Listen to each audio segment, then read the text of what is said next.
All systems go. Clear for liftoff.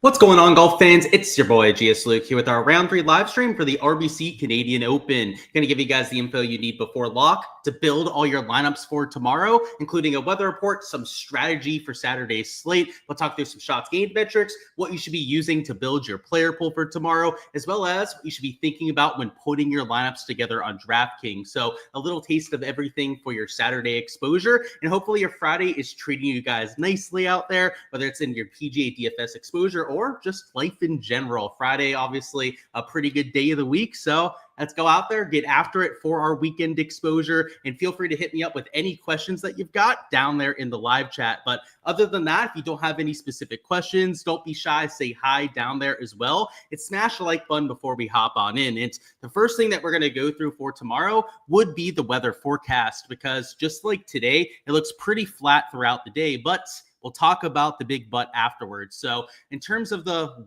weather and the actual wind that we have for Saturday, it's pretty consistent, 9 to 10 miles an hour the entire time. The wind gusts get a little bit stronger towards the beginning half of the morning, closer to like 15 miles an hour for the first few hours, but it only drops down to about 12 miles an hour the rest of the day. So you're talking about pretty much the same conditions from the first to the last tee time. And it's worth noting that I'm assuming that it'll be two sums off of hole number 1.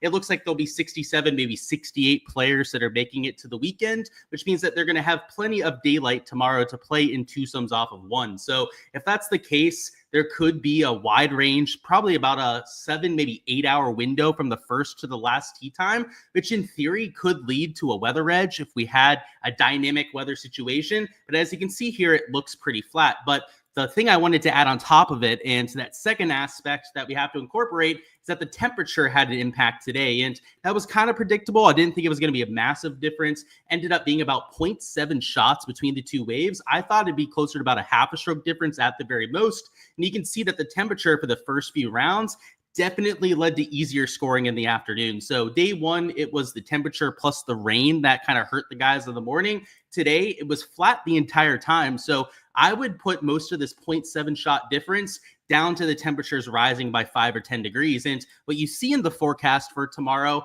is not a massive difference, like especially for like your late morning guys. By the time it gets to like 65 degrees, there's going to be pretty much no difference compared to the guys in the afternoon, but you're very, very early starters. So I'm talking like the first hour and a half, 2 hours of tee times tomorrow. It wouldn't surprise me if they played to a slightly higher scoring average. So I would say that if you're looking for those early players on leverage, which you're always going to want to have for a round 3 showdown slate without placement points, those early guys are always going to be usable. Just maybe go like an hour and a half, 2 hours into the tee time. So because play's wrapping up right now, we don't have the exact two sums quite yet. I'm assuming that it'll be the two sums off of hole number 1. So to give you an idea of who some of those players might be, is rather than these guys that just made it through that are going to be at T53, maybe go up to some of these T38s instead, who are still going to be relatively low owned, not going to be getting as much steam as a lot of those top level players. And they're still going to be playing decent golf, right? They made it throughout the weekend. Everyone that made the cut is at least playing half decently. And when you can find these guys that are going to have pretty much the same conditions as the guys going off later on, but might be half, even a third of the ownership of some of the other top level players, then that's the theory of going with that with the weather, right? Is that you don't want to be playing against like a half a stroke difference like you could have between the two different sides. It's worth noting for round number 3 that there aren't any defined waves. So any sort of massive weather advantage, and I'll put that in quotes, right, is going to be minimized when you get to that kind of situation. But I do think that those very, very early guys, the first hour and a half, 2 hours of tee times, could be at a slightly disadvantageous situation. So you're going to see me kind of avoiding those players for the most part. Not to say that I'm not going to have any from the first hour and a half, 2 hours of tee times, but it's only going to be a handful at the very most. So at least for memory, I really like Alex Smalley for tomorrow. The way that he sets up with the stat profile, he just snuck through the cut line with the birdie on 18. And if he's going to be going off early, I might still play somebody like Smalley that has that distance off the tee. But unless they're checking a lot of the boxes that I'm looking for in my process, you're going to see me looking for guys starting after like 9 a.m. or so. So that's my process for the weather. I don't think that it's anything drastic. Like I said, you can still have some guys that are going off super early. It's just that you better really like those guys if they're going off in the first hour or so. So that's it from the weather perspective. I don't think there's any massive news that we have to touch on there. What we're going to do it next is talk through actually building a player pool. And you guys know I'm a huge proponent for having a rhyme and reason for getting to your plays. So let's talk through the shots gained and how you can use them for round 3. So usually I like to find some ball striking poppers. That's something that we talk about quite a bit on these live streams. I look for some short game regression candidates as well. So maybe some guys that weren't doing it as well around the green with the putter, lost strokes to the field in both categories. Those kind of players are always going to be popping off. We'll try and find some of the best candidates through the shots gained here. I also, especially on a slate like this where we don't have course history, I'm always looking for those high upside players as well. And yesterday we went through the top end of that birdie list, but what we're going to do together is go through some of the shots gained metrics. So any sort of player deep dives that you guys want, by the way, feel free to go ahead and let me know. I saw we had Go Collect down there. Welcome on in. We got Steven down there too. He says Rory's going to be watching like everyone else on TV. He probably won't even watch, knowing him. He doesn't love golf enough, but yeah, wild to see him missing the weekend. I don't think a lot of people were expecting that. You're taking him to miss the cut at the Open. Okay. I am actually not against that because you're going to get good odds on that. So we'll see if it pays off for you. It could. Deacon says, what's up, Luke? Glad to see you as always. Of course, let's get some of that round 3 magic. It's moving day, as they say. So my main slate lineups are, doing okay right now. They're not doing great. They're kind of just sneaking through the cut line, we'd say. But on moving day, that's where we can see a lot of positive movement, hopefully. So yeah, let's get some magic for tomorrow. We'd love to see that. What's going on, Susumu? You said, thanks for the hard work. And you said he got booted from the Discord page. Hit me up over there then, because that's obviously a mistake. And I can fix that for you, but not here on the live stream. So just message me over on my Patreon page and I can get you squared away with that. He said, this slate tournament absolutely cooked you. Hate to hear that. Not doing it for me. I've had an absolutely amazing week so far. So I hate to hear that for you, Taylor, but I guess that's why they have round 3 and 4 showdown. So try and get back after him for round 3 or 4 if you want. If you don't feel it, then hey, maybe just chalk it up as a loss for the week. But I think a lot of other people have had some success. So maybe keep at it, right? And it'll be your day, Saturday or Sunday. Let's talk through these shots gained metrics. Any specific players you want me to go through, just throw them down in the chat, as I was saying before. But in round number 2, I like to look at the ball striking stats. And I've already done this quite a bit. I already have my player pool already made. By the way, as soon as we got the live stream here, I just got to put my projections together with the current score and I'll be good to go on that end. So anyone that's on my Patreon page, you guys are going to have those probably in the next 25, 30 minutes, I would imagine. But towards the top end of this ball striking list, guys like Keith Mitchell really stand out. Matteo Manacero both gained over 4 strokes with the ball striking. In fact, Keith over the 5 shots gained mark. Victor Perez as well. All these guys really popping with the ball striking stats. And you can see that none of them really gained a whole bunch putting. So though they shot -4, -5 rounds, it was completely carried by the ball striking, which makes these kind of guys extremely intriguing. Now, you're not going to be the only ones that are looking at the shots gained metrics. So especially like a Keith Mitchell and Nick Taylor, I would expect them to be among the most popular plays for round 3 showdown. And in fact, in my ownership projections, both are getting a whole lot of steam. But your Manaceros, your Victor Perez's of the world, your Emiliano Grillos here at T38 aren't going to be getting as much respect from the masses. So if you are looking to use these shots gained metrics and try and find an edge and trying to find players that could do it sustainably, then usually my advice when it comes to these categories is to focus on some of your value plays instead. And it's not to say that a Nick Taylor, a Keith Mitchell aren't good plays. It's not who you play, right? It's how you play them in your lineups, but they're not going to be the source of leverage that you're looking for in those contests either, right? If they're going to be 25 to 30% owned, then that could be an issue with playing those sort of guys. And I did want to show you guys the top end of the ownership projections because it is pretty wild for tomorrow. Because Rory McIlroy missed the cut and you had a few other guys in the 9 and especially 8K range missed the weekend.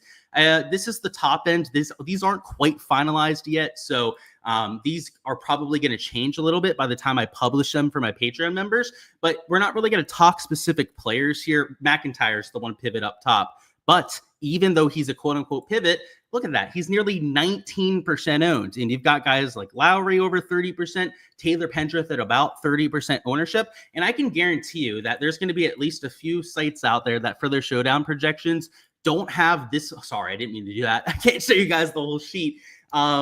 That aren't going to have these guys at like 25 to 30% ownership. And they have to, because there's no other way for you to spend all of your salary in your projections without having these guys at like 25 to 30% owned. So it's kind of unavoidable, the kind of chalk you're going to see towards the top here. So I guess the point I want to make is that, sure, Nick Taylor, you can see him down there. He's like 22% owned, might actually go up in the ownership by the time I end up posting my last set of projections.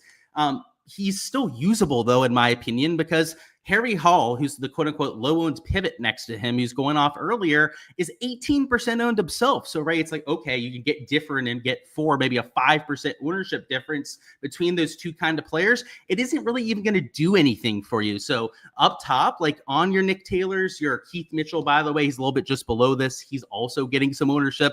Those sort of players, I'm okay taking at ownership for tomorrow just because all these guys up top are going to be getting a whole crap ton of ownership. And that's partially because of some of the guys that missed the weekend, or we're not used to seeing so many guys towards the top not playing on a Saturday and a Sunday. And it's not like a brand new slate, right? This has happened plenty of times for us in the past. But when this is the situation, I'm a little bit more willing to take my chalk towards the top. But what that means, that's going to have consequences further down the line, is that in the 7 and 8K range, especially like bottom end of the 8K range, you really have to be trying to find pivots, especially if you're playing in the $5 or $25 GPP and you're playing against 10,000 plus entries. You're going to have absolutely no shot if you're playing chalk up top, which, like I said, even if you play the pivots, they're still extremely chalky.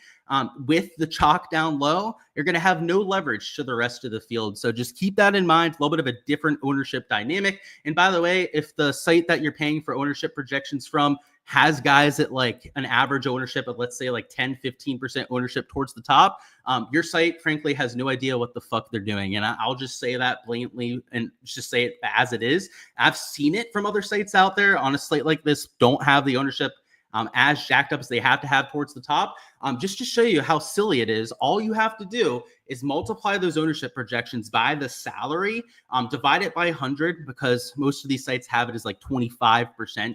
Instead of like 0.25, right? So you have to divide it by 100 to account for that. But if you multiply those two numbers together, it's going to give you the average salary used in those ownership projections. What you do is you do that for every single player. You add them all up. Super easy to do that on an Excel sheet. And if you have a site that has that average ownership there at like 10, 15%, what you're going to see is that they're going to be leaving like $4,000 on the table. And I've seen it before. So by the way, just a public PSA out there, right? Sites like mine, sites like SHIPIT Nation, don't make that mistake, because we're sweaty tryhards. We know how to actually put ownership projections together. But I'm not going to name names, but there are plenty out there that have fallen victim to doing this before. Either spend over their $50,000 by like $1,000 or $2,000, or sometimes spend below it by like $2,000 or $3,000, essentially implying that the average player is leaving $3,000 on the table, or somehow has unlocked a hack to spend $52,000 on average in their DraftKings lineups. And maybe on specific players, they're going to end up getting it right with the ownership. But as a whole and as a portfolio with the ownership projections you're looking at, you're getting absolute trash if that is the case. So I've always been a huge proponent of telling you guys exactly how to fact check these people so that you can demand better projections from the people that you're getting them from. So just keep that in mind. Ownership going to be jacked up towards the top, which, getting back to the shots gained metrics, I think gives us the free way to play a Keith Mitchell if you want to play a Nick Taylor. It doesn't have to be those two particularly, like a Sam Burns. He really sets up well. Shane Lowry has really good ball striking stats over the first few rounds. Whoever your 9, 10K stands are for tomorrow, don't be scared off of them, because you're going to see high ownership in your projection. So just keep that in mind as well.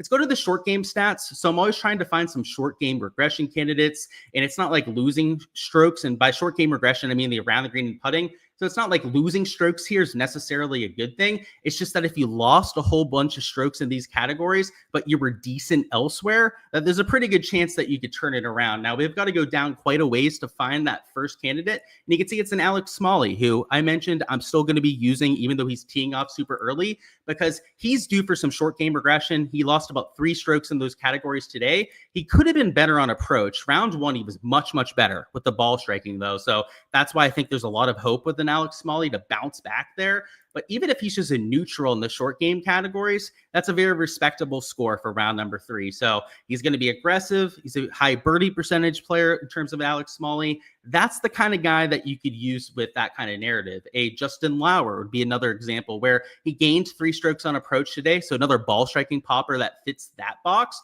But he's also a short game regression candidate because he lost about 2.5 strokes between the short game categories. And, notice how we're not pointing out guys like Sam Ryder, who lost strokes on approach, or David Hearn, who lost 9 strokes ball striking. They missed the weekend, I guess, so it wouldn't matter anyways. But even if they did make the weekend and they were in the player pool, right, we wouldn't be calling these guys that lost ball striking short game regression candidates, because it's not a good thing that you're losing those strokes. It's that, right, if you had a good day elsewhere, you can definitely make up for it. So, for example, let's find a few other guys on here that fit that kind of description. Let's actually go to the around the green and find some of the players that are due for regression over there. So let's find, first off, Cristobal de Solar, I guess, right? Probably not going to lose 2 strokes around the green very often. But a Wyndham Clark, right? He lost 1.6 strokes around the green and he gained elsewhere. You could say that he's a little bit of a short game regression candidate. Now, I'm playing him for tomorrow. It's more so that he's a high upside birdie maker, as why he's in my player pool. But you can even combine categories, right? There's obviously more than one reason that you can get to these certain plays.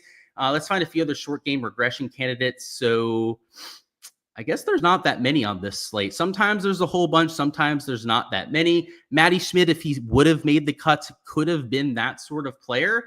Adam Svensson, same thing. This could have been that sort of player if he would have made it to the weekend.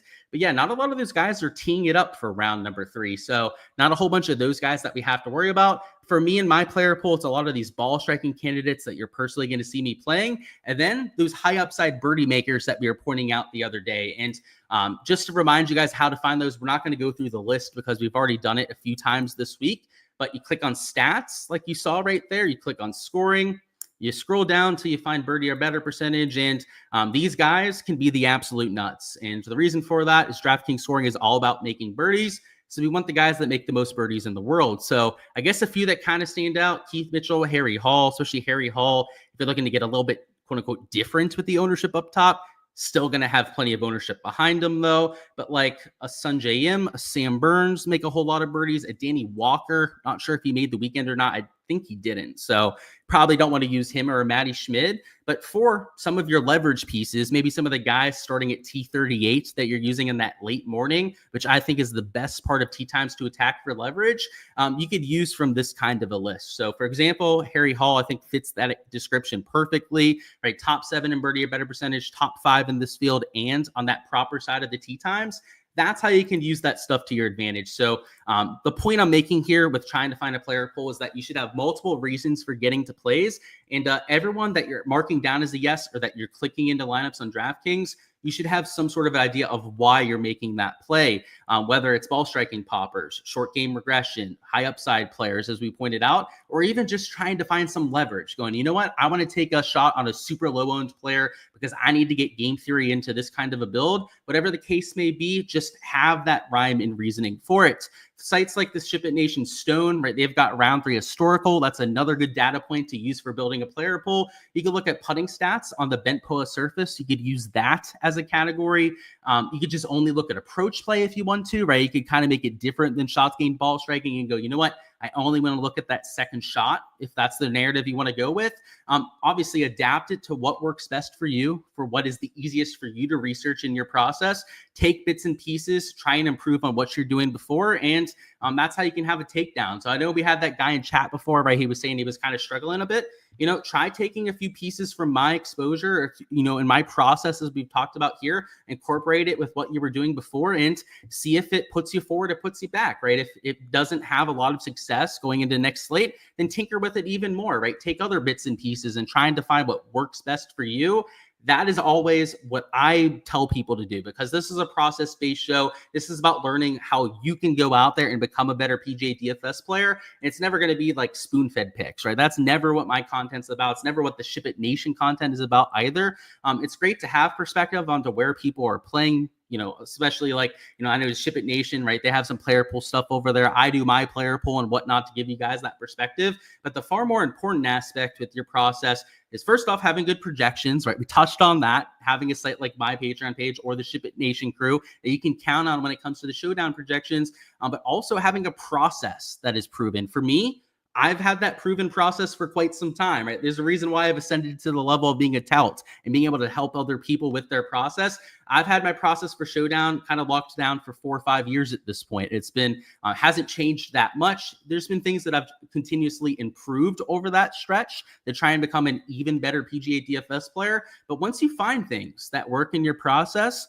stick with them, right? That's, I think, the real key to becoming a better player is when you find things that work and, you find ways to get on the nutted plays that no one else was getting on, right? Remember that and incorporate that going forward. So that's the PSA for building a player pool. Always have a rhyme and a reason for the players that you're getting to. And now let me see if there's any player pool deep dives we need to do.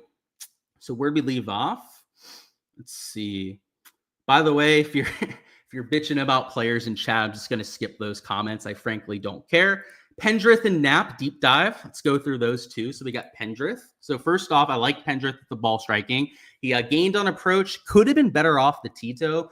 He did only hit 42% of his fairways, so he only hit 6 of his 14. That is a little bit of a red flag for sure. But round one, I know it because I bet against his fairways round number 1. He hit 78% of them. So he's shown us on this golf course that he can drive it a whole lot better. I like him because he's played here a whole bunch. He's a high upside player. I just wish that he was a little bit better off the tee. So I would say 6 out of 10 stat profile, maybe a 6.5 out of 10.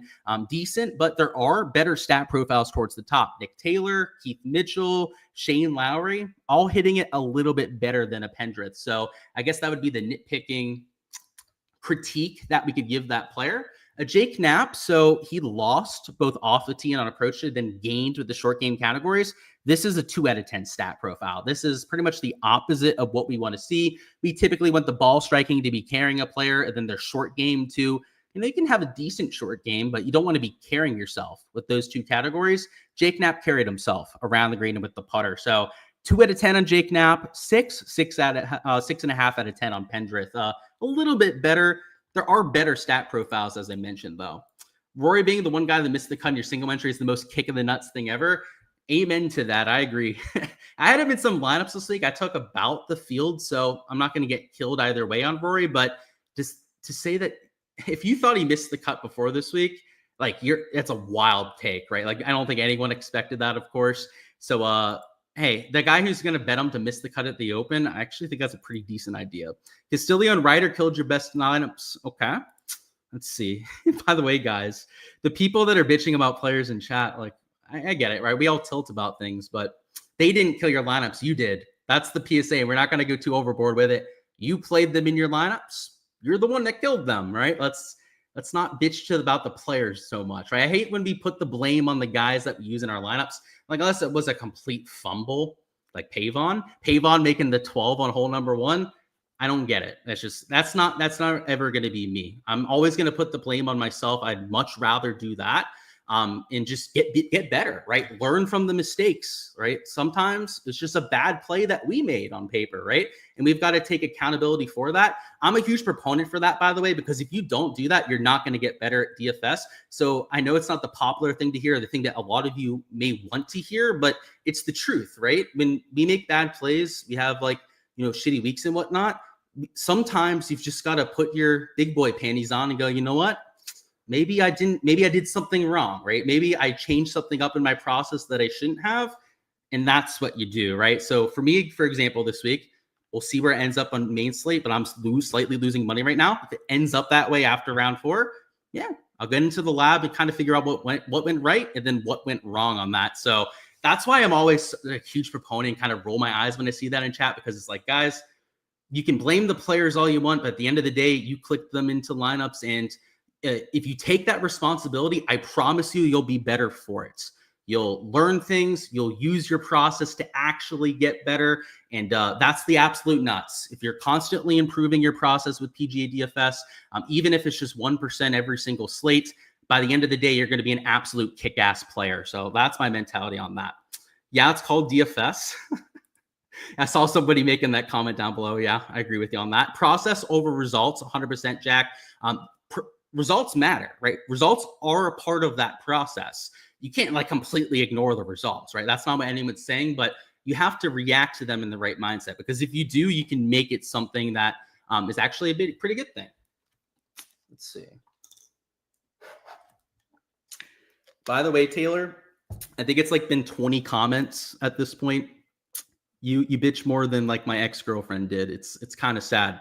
What's going on, camera bro? Let's take a look at Steven Fisk. Absolutely. By the way, Fisk pretty popular in the 6K range this week, mostly because of the ball striking stats that he had hitting in today. Pretty good ball striking. Round number 1 also ball striked the living crap out of it. So sitting at T38, like Steven Fisk is an absolute nutted play. So probably going to see him in a lot of my lineups. Let's see. You kind of said Rory was going to stink this week. Do have to give credit to Nick on that. He did say that, by the way. Me and him DM quite a bit, and he kind of called it on Monday. So credit where it's due, Nick. You're one of the only people, by the way, that I heard actually have the nuts to say that. So good stuff for you. And hey, I know you're just venting, bro, but it's like 20 comments at this point, bro. Like, I don't know what you're looking for, bro. Like, you're just kind of talking to a wall at this point. You're late. Can you start over? Nope. You can go back and watch that. You know the case, Nick. You're just busting my balls at this point. I did see that with Salinda. He did withdraw right at the end there. You'd have to think it's an injury because he was only 2 holes from finishing. And I think he actually had a chance to make the cut, or at least the -1 cut if it was at that point. But he withdrew on hole 16. So I'm not sure, BJ. I always kind of wonder in those situations if somebody's hurt or has something going on. So hopefully it's not an injury and hopefully he's okay. He's got to go back to the whiteboard and tweak the models. You don't got to shut up, bro. But yeah, you do need to figure out what you're doing wrong. I think that's a good idea. You were looking to play Fisk, but you had to see about a girl.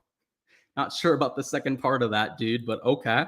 Taylor needs a hug. He does. I can tell, man. And he said he withdrew last tournament, you're saying? He withdrew this tournament, BJ. So I'm not sure if you saw that here, actually. He withdrew right at the end of his round today. So not sure what's going on with Salinda. So I'm not sure if you even noticed that. But after hole 16, he pulled out of the thing. He didn't even hit his tee shot on 17. Let's see. I mean, he hit a 330-yard drive. I don't think he can really do that injured. He only hit it 291 on 15. Okay, that's kind of suspect. 310, that's a normal Salinda drive. Then 313 on hole number 12. I don't know, man. Kind of weird. If he withdrew last event and then he did it here as well, that's kind of strange stuff. You don't see that often from tour players. Hopefully he's okay. And did I deep dive Bobby Mack yet? I did not. Bobby Mack is going off early, which could actually work against players. The temperature isn't going to be awesome. I guess we have to use his actual name. They're not going to use his nickname here on these sites. Robert McIntyre, though, was kind of all over the place. Lost strokes in 3 of the 4 categories.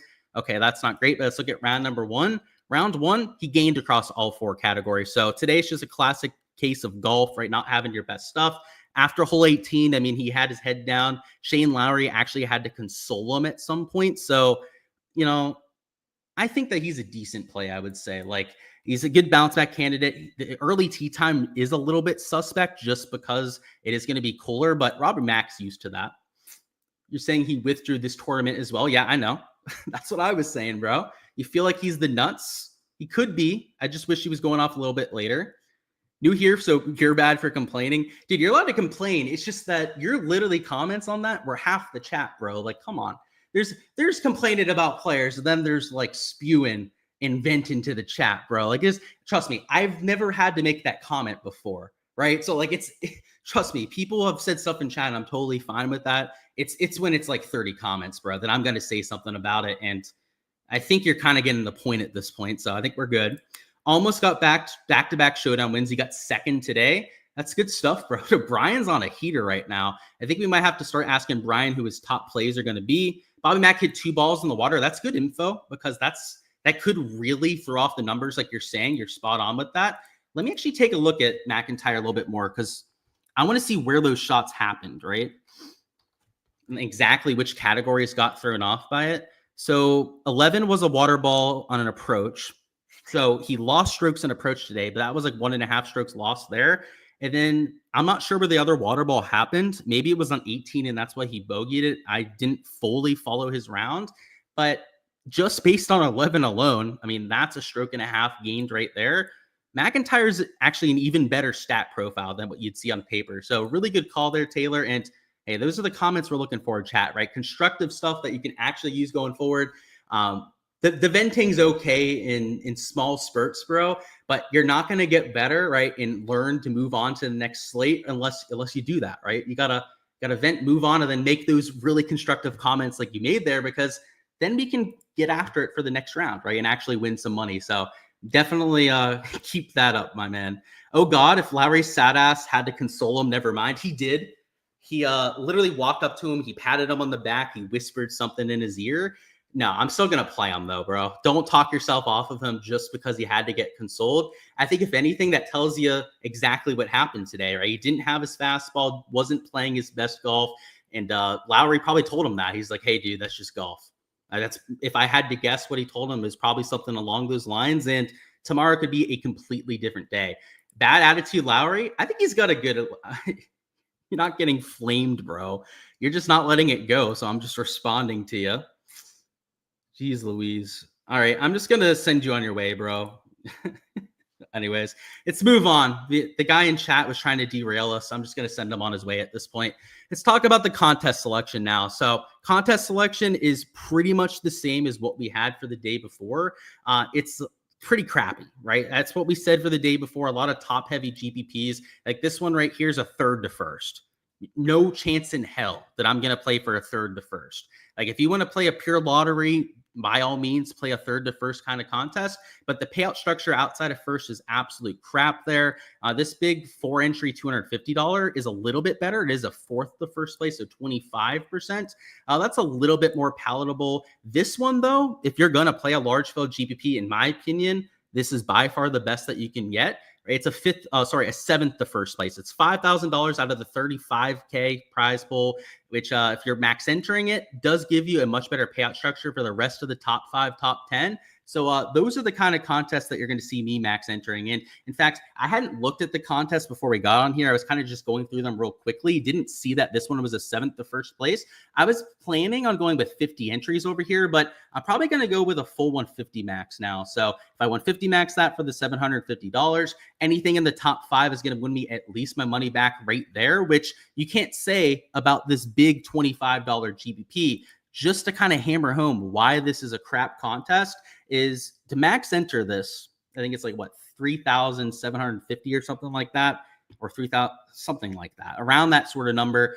Even if you finish in 5th, you're not going to get all your money back, right? And that's against 7,000 entries. That's a very difficult top 5 to get, even if you have 150 lineups. So I know that's just like one example, one place between the two different contests, but that is the general idea between them, right? Making sure that you can play in contests where if you still top 3, top 5, it matters. And sure, 50K is really nice to have, but unless you're literally playing the lottery, then don't play in it. And honestly, there are better lotteries to play. You'd be better off going and buying a Powerball ticket than entering this sort of contest when you only have one entry against people that have a whole 150 going against you. So that's why I'm so adamant about entering those single entries, the more sustainable contest. So for example, the long drive, this is the $100 single entry. It's not very big. It's only 55 entries right there. I think they have a slightly bigger one though. They do this 20K long drive.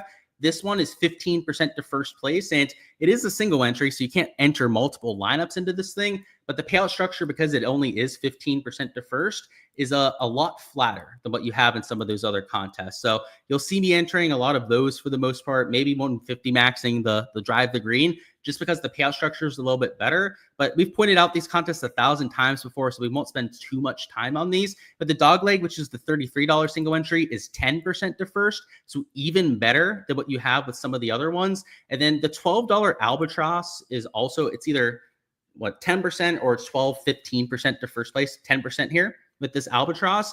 Another one of those really good payout structures that you can go with. So these are the kind of contests that I'll mostly be getting over the field on. And it's pretty straightforward, right? I don't want to have to win first place every single slate. I don't want to have the absolute nuts. If I enter contests and I enter lineups that are pretty solid, maybe have 4 or 5 really good players, then one stinker in it, I don't want to completely feel like let down, which if you do that in the large field GPP, you have lineups that are close but no cigar, you're going to get destroyed, right? You're going to win like a third of your money back, half your money back at times in some of those big field contests. If you're okay with that and taking on that kind of variance, then by all means, you could still go for those lottery level payouts.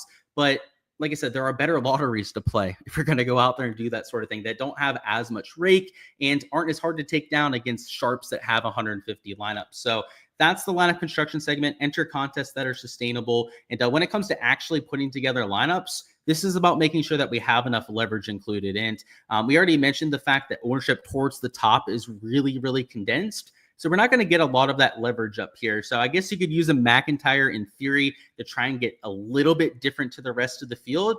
But you're going to see me still playing guys that are getting ownership up here because I know that I can get different elsewhere. So for example, we mentioned Nick Taylor and his shots gained metrics really standing out. Let's throw in a Ludwig Gobert, just because he's a high upside player. Also, I think a very fair price tag at $9,800. In this 8K range, we could still take on some ownership. So I'm going to throw in a Wyndham Clark at $8,500 because even the 8K range has pretty condensed ownership. So you're going to see a lot of those guys a lot higher owned than they typically would be. And now where we have to get a lot of our leverage is with our last 3 players, which is doable as long as we're really cognizant about making sure that we're not taking mega chalk at all these different spots. So I'm going to throw in a Smalley because he fit a few of the things that we were looking for. Does have the early tee time, which is, not ideal, but I do like the short game regression aspect to a Smalley and the fact that he's going to be sub 10% owned. Our next man in here, we're also going to try and get a little bit different. So rather than going with a chalkier option like a McCarty, a Kevin Yu that might be closer to about 10%, this is where trying to get a little bit more cute with it will pay off. So just to try and find one of those players, I'm looking for somebody that actually made the cut. Actually scroll down to that range and find the best player available. Let's go. Matt McCarty does have some ownership behind him. Actually, because we have all that chalk up top, I guess we do want to differentiate it a little bit more. Let's go Grillo, who Grillo isn't quite as low owned as, I guess I would hope for, but he is low owned for that portion of the board. Where's he at? Blind there at $7,500.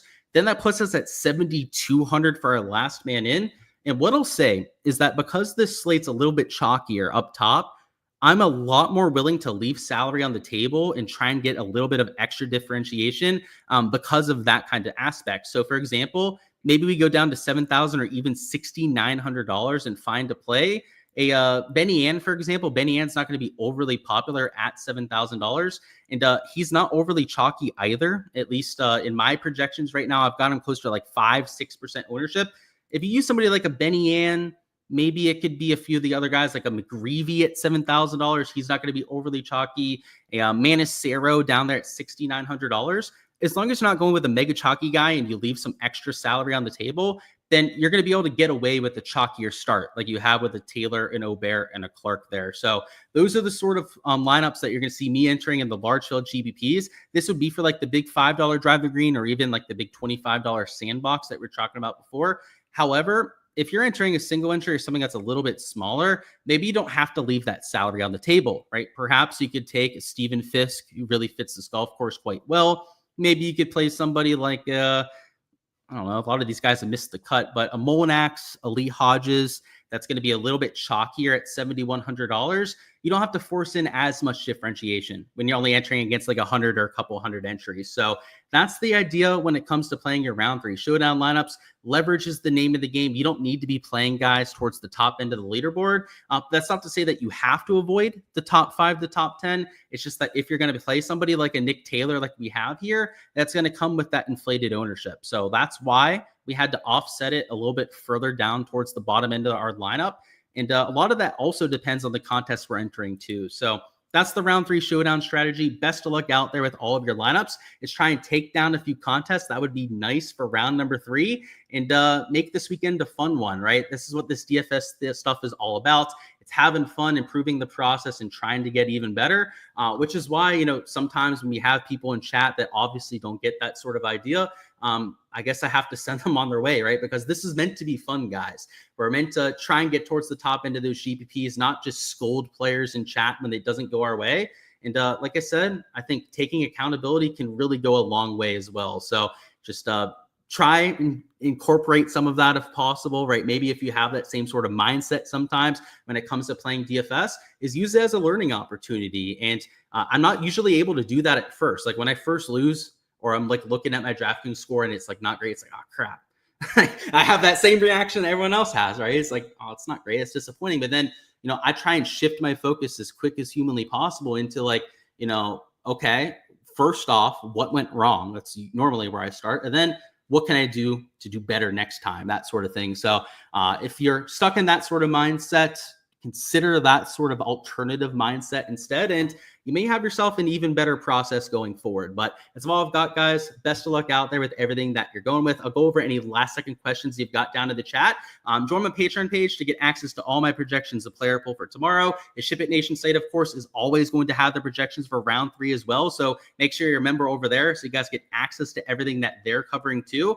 The Stone is the absolute nuts. It makes researching really easy. That's the best part about the Stone, is how simple it is to find some really nutted plays on there.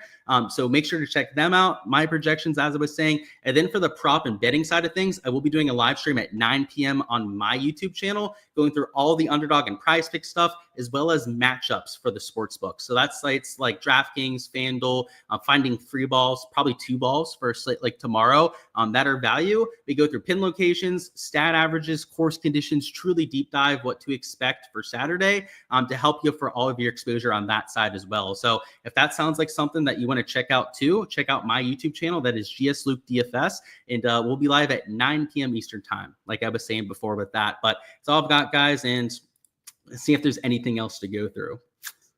Yeah, dude, that poor kid really does need a hug. All the guys who shot -5 or better round 1, only Champ had a decent round 2. That's yeah, I like how you keep pointing that out, Brian, right? Kind of going back to, it's really hard to back up a low round. I forget what it was the last time we pointed that out, but I think it was the same thing, right? Like all the guys that shot like -4 or better when it was at that hard golf course, only like one of them shot -2 or better the next day. That's a pretty common thing, man. And that's why, you know, wire to wire leaders, that sort of thing, are so rare on the PGA Tour. Targeting mid-morning or full evening, I'm going mid-morning and evening, Nick. So I'm really only kind of like avoiding, and I'll put that in quotes because I'm still going to have some early guys in my player pool. I prefer the later guys, but I'm not really avoiding anyone, if that makes sense. And you're good, bro. I'll give you the Spark Notes version there. I can tell you more on Discord if I need to later, right? Rory bounce back spot at Oakmont next week. Nobody's going to want to click him. I either think that he bounces back and he's in contention, or he misses the cut. So I'm not against betting him to miss the cut and then playing him in DFS, or maybe even betting him to win, that sort of thing. I just think it's going to go one of two directions. Like I don't see him like kind of like spinning his wheels, hardly making the cut, that kind of thing. I think if it's ugly, it's going to be real ugly. And if he finds his game, which is totally possible, it's Rory McIlroy for goodness sakes, then he could win the damn thing because he's a fantastic course fit for Oakmont. So I don't think it's a terrible idea to use him for a bounce back. Late morning, yeah, late morning is the ideal tee times for leverage plays. You're still going to want some later guys with the form, though, and even your smallies of the world, right, aren't completely avoidable either. Aberg is definitely viable, not the best stat profile, but just an absolute stud. Yeah, let's go through Victor Perez. So we kind of showed him off earlier What I remember is that his shots gained approach was fantastic. Today, gained 4 strokes gained on approach, 1.3 off the tee. It's one of the best, if not the best number that we have in the field. Asking for a friend, would leaving $6,100 on the table have a chance in Showdown? Oh boy. I think that it's got a chance, but I don't know if I'd go that far, bro. Like, it's Showdown and I wouldn't take it that far.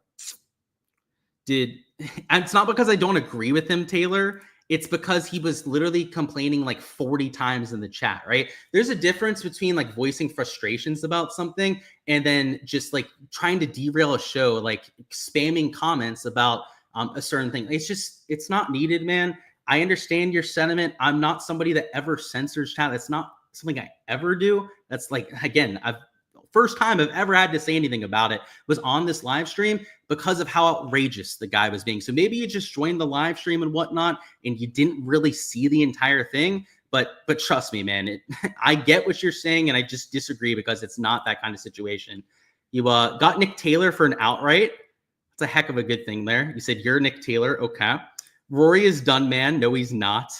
He's saying dude's mentally gone. I think he's trying to get lower ownership, and I think Brian is onto you there. He said, just got to ignore the haters, bro.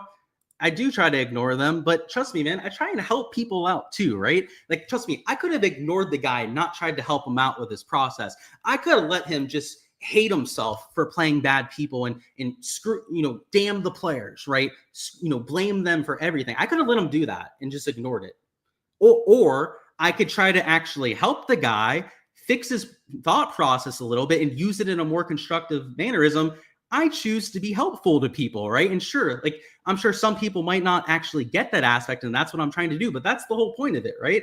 Is I don't want everyone to be like so negative Nancy when stuff happens like that. I want them to figure out what went wrong and make it more enjoyable, right? That's the whole idea of these live streams, is to be process-based, which is why it really...